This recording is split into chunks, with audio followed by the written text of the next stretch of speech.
Good point. She don't talk for you. Yeah. No, I didn't. She got her friends one too. Yeah. Oh, yeah, that's me, just. Yeah. All this money I had. No, I she had dresses working it on. Yeah. That's just, you already, I think. I don't remember. She wants you to sell that. She, I'm gonna tell you, she sold a bunch. I think it was. I'll make it come like that. It's good to see everybody out. About that time to go ahead and get started into our class. We are starting into the new quarter. We're just now entering into new material, and here we're going to be entering into the book of Daniel. I know you guys just finished up Revelation, so if you're having that mindset, go ahead and just enter into some more prophecies and stuff. Somewhat, some of it line up with things that you guys have already studied in here. So that's what we're going to go ahead and get into. Before we get into our class, we'll go ahead and start with a word. Heavenly Father, great and awesome God, we come to you, thanking you, dear Lord, for this day you have blessed us with. Lord, we're thankful for your patience and long suffering. As we take time to consider the time that you blessed us with, and this year alone, we're already halfway through it, and we ask that you help us to make sure we do all that we can in this next part, this next half, this new quarter that you've blessed us with, to be your will, that we continue to live our lives, that we do all in your service, that we continue to shine your light to each other, and also out to the world, and to help everyone see the truth that is in you. God, we ask that you, the many who are unable to attend, we know that there are those who are sick and we can help, and have a desire to be here and want. We ask that you be with them and give them the ability to be your will to get better and to come out. But we know that there are those who are simply declining in health and are shut in. And we ask that you also comfort them, to allow them to have the best life they can, and as long as you continue to be patient with them, and as they do, the families that look over them, and the doctors, that they make the right decisions and assist them. Lord, we ask that you be with those who choose not to come to study, that have chosen just to not put you first in their lives. We ask that if there's anything that we can do to help them to see that there is a need, and the good work comes from gathering together and having class and being able to speak with one another through these studies that strengthen our faith, fellowship with you. We ask that we do our part. And at this time, as we study your word, we ask that you help us to have minds focused upon seeking your will, seeing why it is you reveal these things to us, and not to try to apply our own desires and wills against yours, but ready with open hearts to receive what it is you have given to us. We ask these things in your Son, Jesus Christ. Amen. All right, so the book of Daniel, we're not going to read the entire introduction and stuff, but try to bring out a few points that was given to us, and then bring it open to any comments that anyone else has that they feel relevant to bring out, and just an introduction, points to bring out for the study. Of course, it brings out that it is apocalyptic literature, just as Revelation. The title of writing contains visions and revelations. So a lot of visions that go forth in it. It tells us three inspired other writings in the Old Testament, or two other, Ezekiel, Daniel, and Zechariah. Of course, brought out Revelation in the New Testament. Tells us that the book, Ezekiel and Daniel, were both written in the days of Babylon exile, 605 to 539 BC. gives us some dates there. Revelation was written during Roman persecution. Gives us more dates right before we get into the lesson to try to keep in mind. So we'll look more at those here in a minute.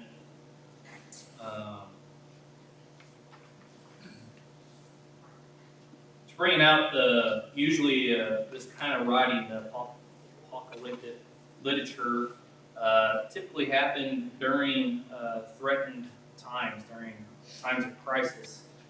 There in that third paragraph, and so you kind of look at those times in which these usually take place, and that's with things going on. That's how they were able to relate to it, and that's why when you go through such books as Daniel or Revelation and stuff, it's trying your best to have a mindset of those who were there then, and that helps you see how they would understand it a whole lot more easier than we can, because they could relate to a lot of the things, or could picture it easier without having to do all the research that we have to do. So, it says the book of Daniel is a book of comfort, revealing, and omniscient and omnipotent God who would be able to deliver His own, as well as a faithful God who would not suffer them to be tempted above what they are able.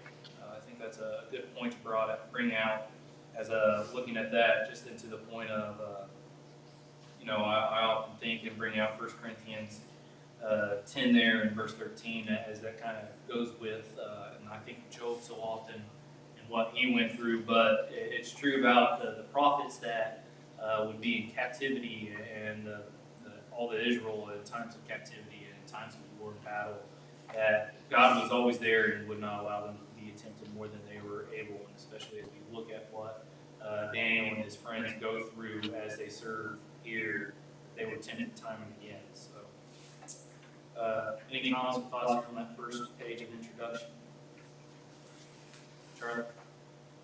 I've always, when I started class in Revelation, I talked about apocalyptic literature being similar to our fables and parables, because they're hard to understand. But Diane brought out a good point during the debate.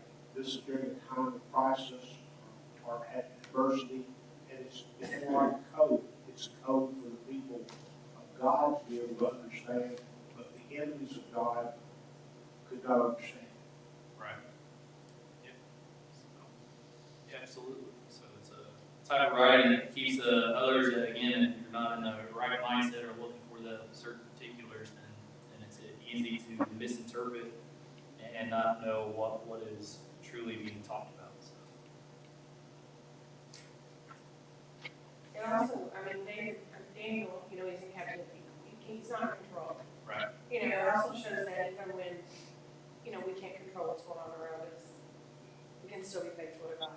Right. Absolutely. He had such faith. During the pandemic, this was, he was a great source of, this book was a great source of faith. Knowing that even in trials, we can still serve God. Right. That's hard. Yeah. I can't imagine him going up over on that later, but going up and saying, hey, I'm gonna do this and do that, is that okay? Right. So, yeah, absolutely. During great times of trial, we can still be faithful, and know that God's still there, even as it's an easy time to sit back and say, well, obviously God's abandoned us. Look at us, we're in captivity, we've been taken slaves, we have to serve the king of another nation, and so it's been easy to say that we've been neglected and left alone, but keep our faith in God, we can still remain faithful and still be rewarded for our faithfulness.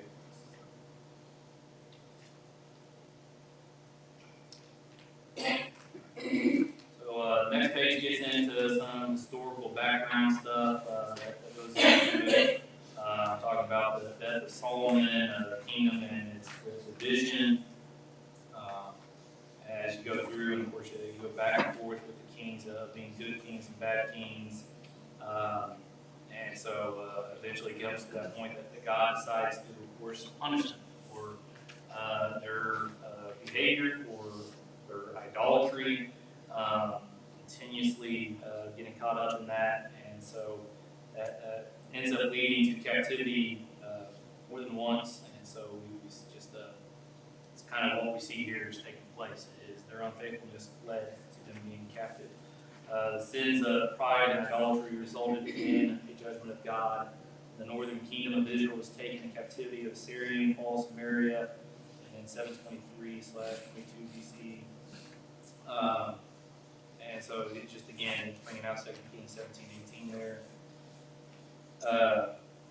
So it's continuously upon that. Again, it brings out good points as, and especially as we go through the lesson, it brings out other books through looking at the book of Kings, looking at Jeremiah or Isaiah, and understanding that this took place during other books. And so we are able to look around to see how they plug in together. And he does a good job, because sometimes as you read it right off the bat, we're going to notice that with speaking of the years of reign of the king, that it may be worded a little different just because the way in which they would talk, whether it's the third year of reign or 1 year of ascension and then the second year of reign. And so, again, any other comments on the historical part here?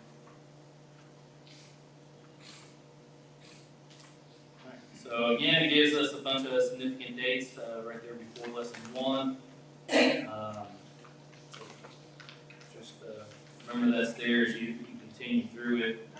If you're a date person, I did like that in the back of it again, with the mindset of why we're going into Daniel right after you guys had studied Revelation, is that it's got a chart that compares Daniel 7 to Revelation 13.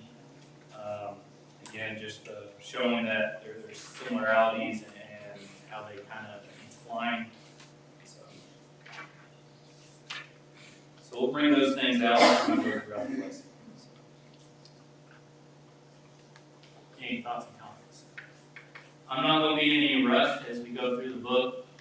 If we finish early, and we'll find something to go into. If we don't finish it before the quarter's up, then you'll have to just finish it on your own, or try to persuade the next teacher to finish it. So, but just take your time and study it, and make sure that we're doing our part to make sure we truly understand the best we can, grow and use it for our help. See, again, remembering that all things that were written for our learning, for our hope, and so let us strive to do that. So any comments before we get into lesson 1? I believe lesson 1, part of lesson 2, will decently not be a whole lot of things to get into, just because it's pretty straightforward to me. There will be some good discussions, but none of the hard stuff yet. So. I think we'll have the right mindset for this Bible study again, since we just finished with Revelation, the same type of ideas. Yeah. For clarity of the setting here, maybe Nebuchadnezzar actually came up against Jerusalem himself 3 different times. Daniel was caught up in that first wave. Is one of the earlier, he was part of the earliest siege that was carried away to Babylon. Right. So later on, he came up again, and then came the third time, and was done. Destroyed, burned everything. So he brought out the point that Nebuchadnezzar had come up against them 3 times, and that Daniel was taken during that first siege. And so it's just helping with that mindset of preparing us as we enter into the study, understanding again what has all taken place, when he was taken, especially as you start to study, making sure you're not getting confused with different times in which they went up against them.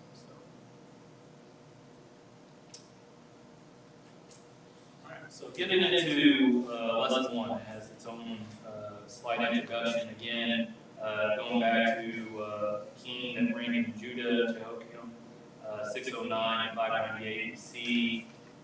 Again, in the 3rd year reign of his that Nebuchadnezzar, king of Babylon, unto Jerusalem besieged it.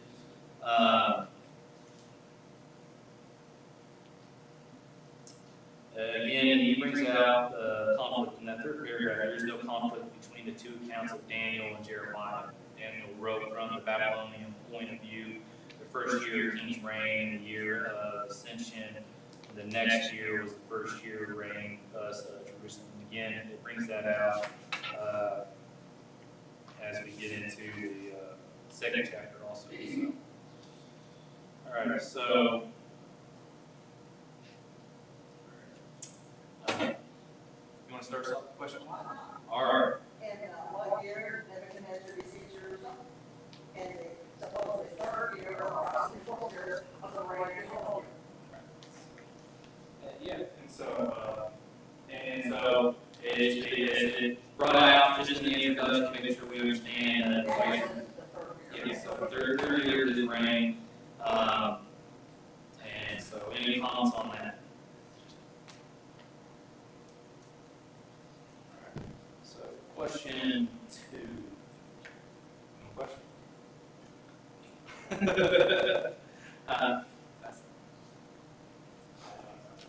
All right. Kim, you want the Why did the Lord give Jehoiakim? Huh? Why did the Lord give Jehoiakim, king of Judah, into the hand of Nebuchadnezzar? He did evil before the Lord. So he had done evil on the side of God. Again, as you go back and studying, it's kind of a back and forth situation as you went with the kings. You got one that does evil, the next one does good, or a couple that does evil. And we get here within Jehoiakim, we get it in Manasseh, Josiah, get it in. Go back and forth on that, but because they had done evil and, God punishes them here and there, eventually, And one of the words I know about some of the persons was abominations, which sounds, I mean, evil, yes, evil's got another abominations to indicate just how God themselves are too, for sure. But you think about something abominable, and if there's categories of evil and wickedness, maybe abominable is pretty far down the road that way. But that was one of the words I found, I think in these verses in Second Chronicles, abominations. Right. Yeah, that's something I heard years ago when I was studying with the kids, or teaching the kids in the kids' classes. And of course, everybody goes like this, you have a really good king, like you call your kid. Daddy's really good, but the sons are real speaker. And then they go back and forth, you get a good king and a bad king. And then the back follows the son, somehow the follows suit. Right. Because what happened in the upbringing of that really, the son became a really good king, the son becomes a speaker. Right. And so even into the point of them being entitled as good kings and that they did decent in the sight of God, I always find it interesting to continue to study it. As you get further down the line, that there are still things that they were leaving out and what they should have been doing. And obviously, one of the parts would be raising your children in the right side. You can do a lot of work in making sure that the kingdom is starting to do what is right, trying to fix these things. But if we don't pass that down to our children, then it's going to be the next generation that is going to continue to teach others and keep it in the right direction. Charlie? It's interesting, it shows that here too, Nebuchadnezzar, God can use worldly, godly people to fulfill his will. Right. Absolutely.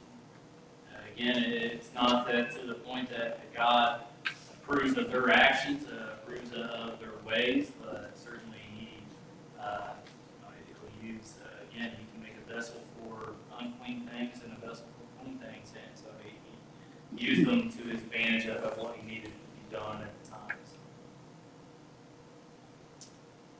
Any other thoughts? If not, then question 3. Yeah. What prophet told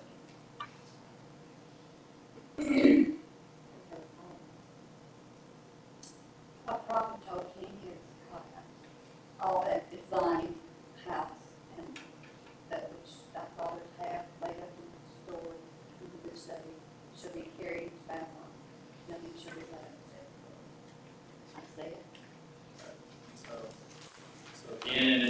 continuous point as we study the book of Daniel, that we can apply it with these other books and looking to it.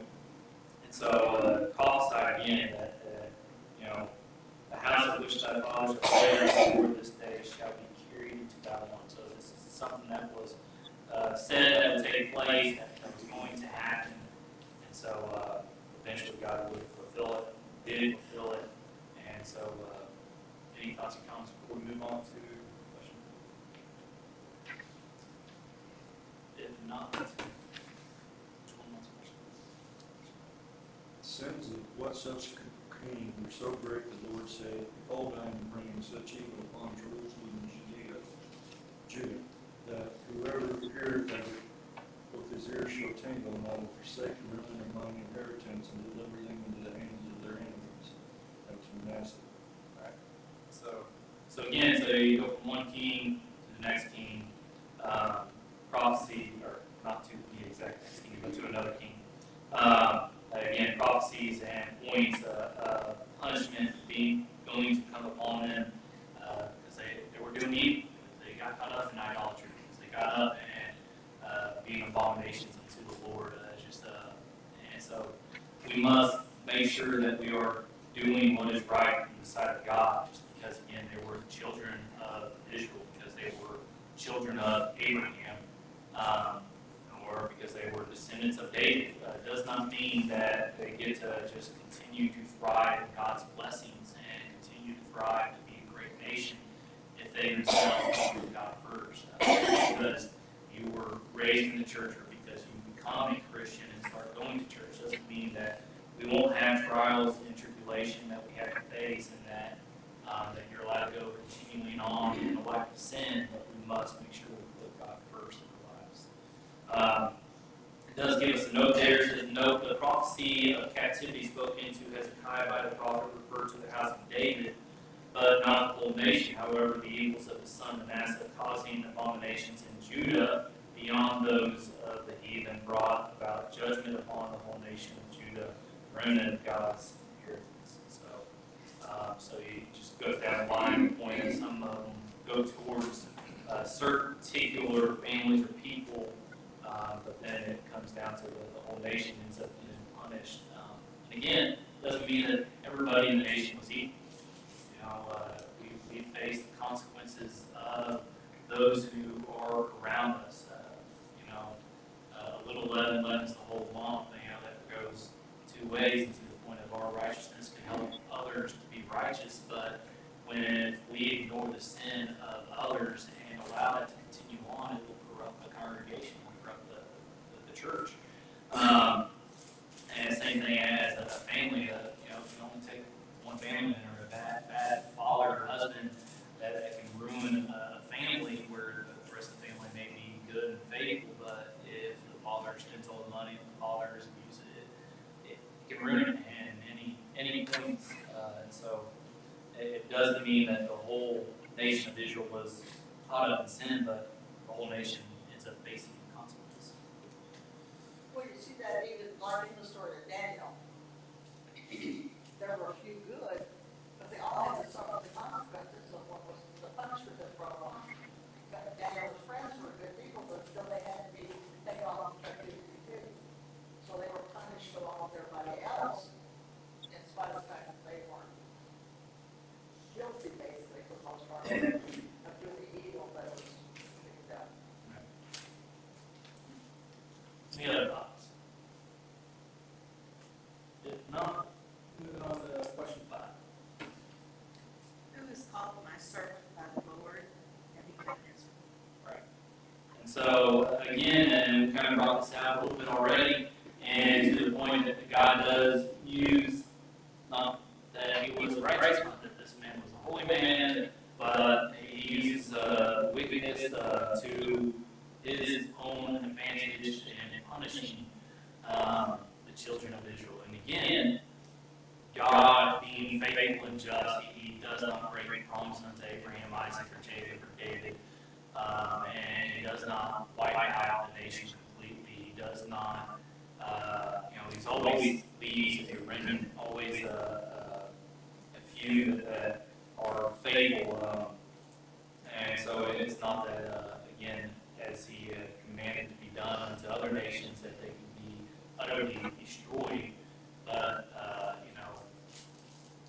it's just, he uses Nebuchadnezzar to his advantage here. And so, to a point, he is called his servant. No, I've talked to others, that can be hard to see God claiming an evil person to be his servant. But again, if he uses them for his will and to do as he, to take care of things that he needs to be done, then technically at that time and point, he is serving. Nebuchadnezzar did not realize he was a servant of God. Right. Yeah. So. Any other thoughts or comments there? If not, question 6. Dave? He ordered his servant Ashpenaz to select certain Hebrew youths for the training to serve before the king, listed 7 characteristics required for their selection. They were children with no blemish, they were well favored, they were skillful in wisdom and cunning and knowledge, understanding the science, and such ability to stand in the palace, the king's palace, and who might teach the learning and the tongue of the Chaldeans. Right. And so he gives us a list there of what they were to look for when they had taken these forward into captivity. But again, and they weren't thrown into a terrible, terrible situation to the point of being slaves and workforce of building things and just continuously labor. But a different aspect of which he was going to use them for, and so he had requirements for it. He wanted royal and noble children, again of no defect. Well, and whether it's mental or physical, But it's young men, no pebbles. And so, but physical or mental, there, they had to be to that point. We make talk of the sacrifices made to God, that they were without blemish. The king's basically setting standards here, and they are, they're not going to have any difficulties in performing these duties because of any setbacks. And again, to be in the presence of the king, he's wanting something that again goes into good looking also, but not just in appearance, but they had to be intelligent. They had to have understanding, and of course, ability to serve in the king's court. Standards that were set there, and as we look at that, again, not on the physical aspect necessarily, but an aspect of, what we give to God. The king is so demanding to make sure that he has these standards set to be just serving him. That, what kind of standards do he's thinking of as we serve our king, as we serve our God, and wanting to make sure that we gain such intelligence and understanding and wisdom, and the ability to serve our God. So, any thoughts, any comments?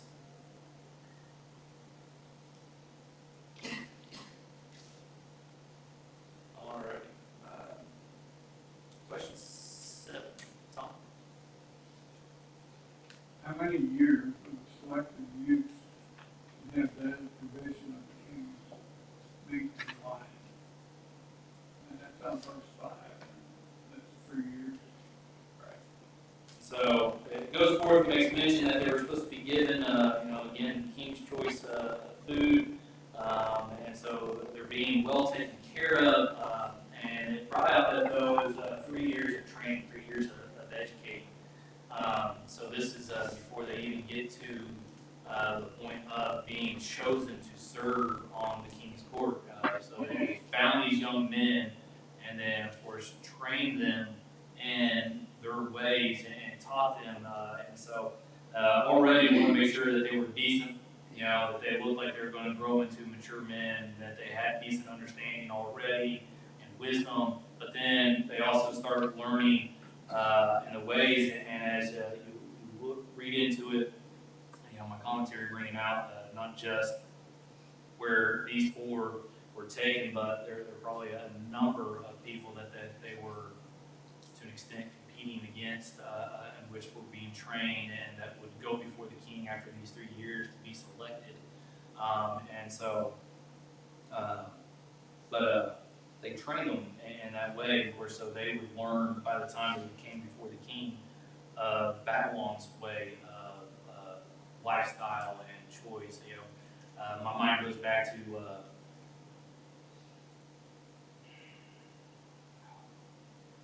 I'll say the wrong name.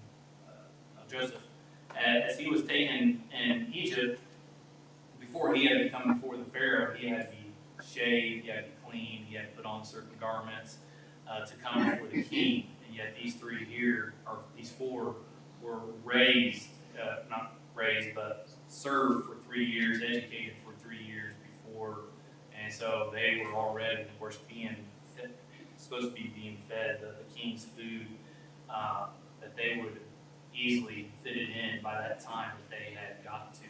Sort of like Esther preparing herself before the got where the king was. Right.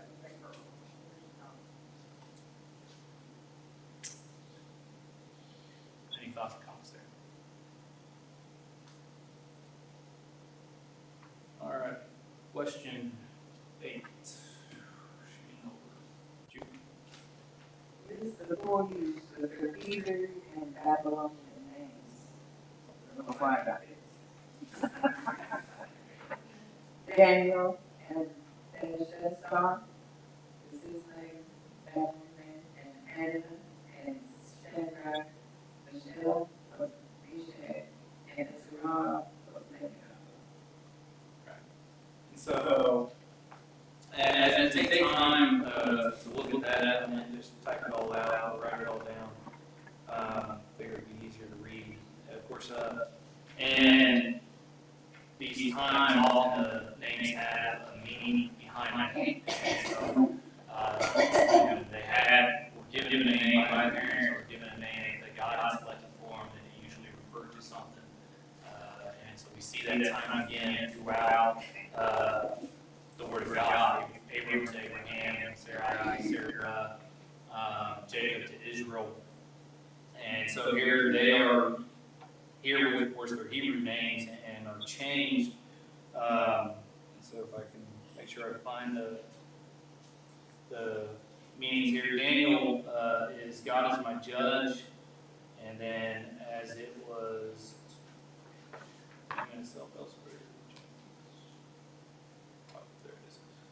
then it was changed to Belteshazzar, which could mean to protect his life, or protect the life of the prince.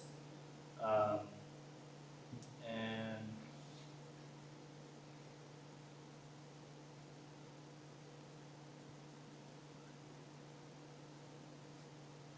Shadrach, name of Shadrach, I am greatly frightened.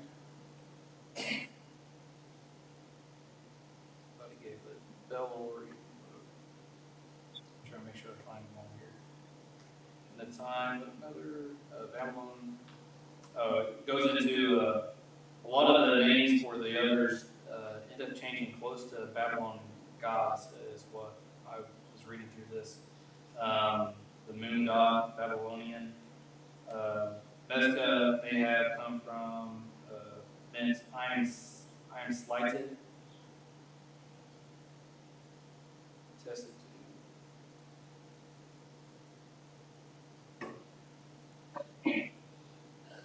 And then Abednego is much less complicated. It says it seems to be a distortion of the name, servant of Nebu, the Babylon god of wisdom. I thought it had given me, maybe just reading all of them, I thought it gave us the definitions of the first names too before they got switched. But a lot of them, those last three, kind of seem to be inferring that the names went along with some of the gods in which they had in worshiping the Babylon gods. And changing their names from the Hebrew to a Babylonian name. Any thoughts or comments? Well, they were named from a different country. It's like even today, people come from the Orient, say, their names are very unusual to us. And maybe hard to pronounce even at times. Right. Like, and I could have a couple of names try to pronounce. But anyway, it's like, oh, it's like, it reminds me of the story of Bruce, the book by Alice Haley.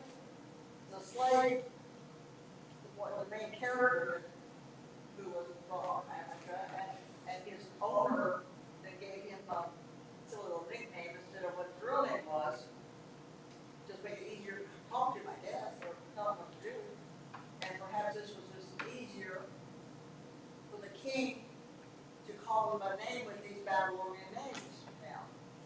Where the Hebrew names were very unusual to them, to Babylon, just like from here, say an Oriental Chinese or Japanese name here is very unusual and maybe difficult to pronounce for us. They're also, you would say, striving to erase their Hebrew Yeah, make them nature. more Make them Babylonian, yeah. Tom, was your hand going up? Yeah, I meant to look this up earlier, and it slipped my mind. Isn't there an Old Testament character named Belshazzar instead of this one, Belteshazzar? Yes. Yes. He said he's coming along. So yes. Is that a yes? Yes. We'll see him in a few chapters. He says we'll see him in a few chapters. So yes. Again, that's one of the things about names that, I know in the commentary, just talking about Daniel, that there are a few Daniels that you can go back that are not just Daniel, that you can read about throughout the Bible also. So, just like today, names can be used. All right. Any other thoughts or comments there? If not, moving on to question 9. What did Daniel purpose in his heart? That he would not defile himself with a portion of the king's meat, nor with the wine which he drank. Right. So, actually, and looking into this, actually try to give you a few different scenarios in which what might be in Daniel's mindset here. Because again, not all meat is a defilement to under the law of Moses to be wrong, and again under the law of Moses, nowhere does it say that the wine was something. And so it might have went into, of course, if it was being offered to idols and then brought to them, or just into the point of him understanding that this is coming from the king of Babylon, and he's trying to do his best to continue to keep his Hebrew heritage. So there are a few scenarios there, but not directly to that point that it goes directly against all the laws of Moses necessarily in a straightforward, hey, unless it was unclean meat in itself, that Daniel was thinking that he would be defiling himself. So, any thoughts on that?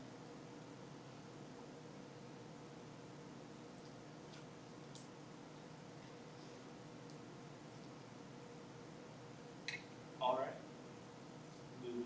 Maybe he was a vegan, because later on, the word is vegetables. Yeah, and so and that's it. Yeah. He had a special, like Israel had a special diet that he believed that God gave him, of course. And they didn't know it would defile him. It would hurt him to participate in this kind of food, I guess. Right. So again, the Nazarite were more strict in what they could do and eat and drink. So,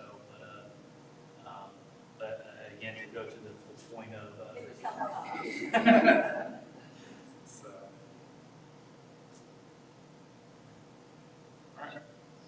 moving on to the next question. Charlie? Okay, Question 10. Who was with Daniel that his request? Who was with Daniel that his request would find favor with the prince of the Egyptians? God. Right.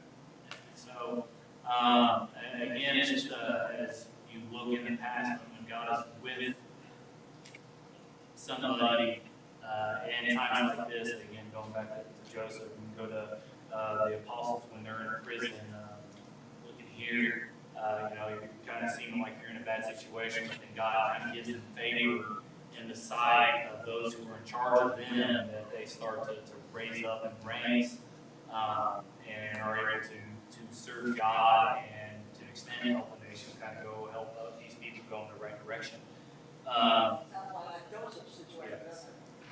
So God was with Daniel. All right. Question 11. How many days did Daniel ask Melzar to allow the Hebrews to eat pulse and drink water? 10 days. Right. So, how much change there was in 10 days? I don't know. Certainly, I know that if you take a break of any kind of exercise for 10 days and you try to go back into it, that you easily be out of shape after 10 days of not running. But eating meat, to eating vegetables, again, God was with Daniel and his friends as they did this, and so he allowed it to take place. Any thoughts or comments without getting into the next question? So. I'm just curious, is this man's name, he's the commander of the officials, is his name given in any of the translations? It's not in mine.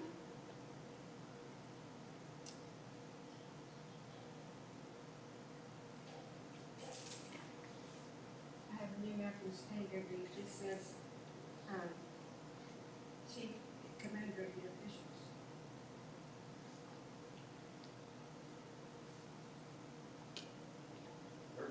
verse 10, that I'm reading, it says chief of the eunuchs. When you go back to verse 3, the chief of the eunuchs was Ashpenaz. So,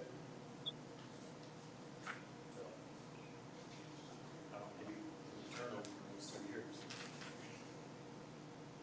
I don't know, I've never seen the reference to this name also. Yeah, I've never seen his name.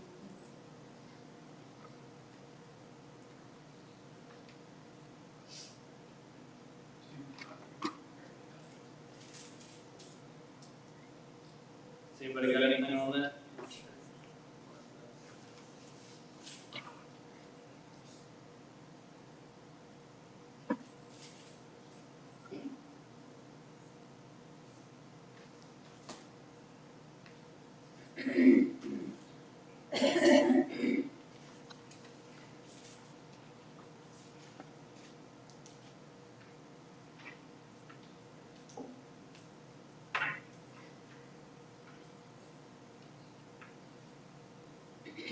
I guess it's the King James translation.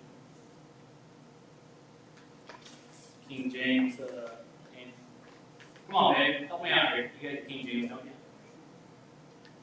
What verse? Verse 11.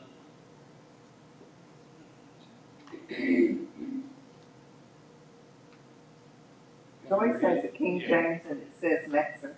Yeah, that's why I just looked it up. Yeah, King it's James. say, King James does. okay. Verse 11. And said Daniel to Melzar, whom the prince of the eunuchs had set over Daniel, Hananiah, Mishael, and Azariah. The New King James just says,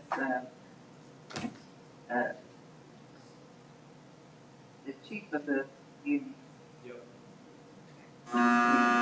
The verse 11 says he was sent by, it says he was, Daniel said to the overseer whom the commander of officials had appointed over them. So Right. that's our must have been, I mean, the other guy was in charge, and this is someone that was appointed over just Daniel. That's what my version, I don't know that name.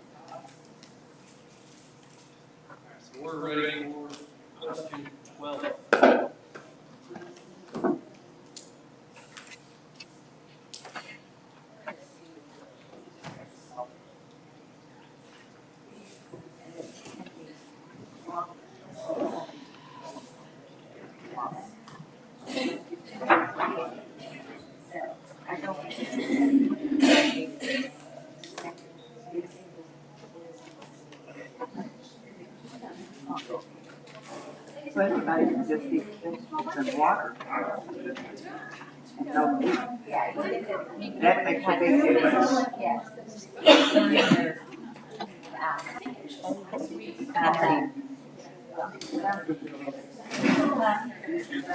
Well, I was fine.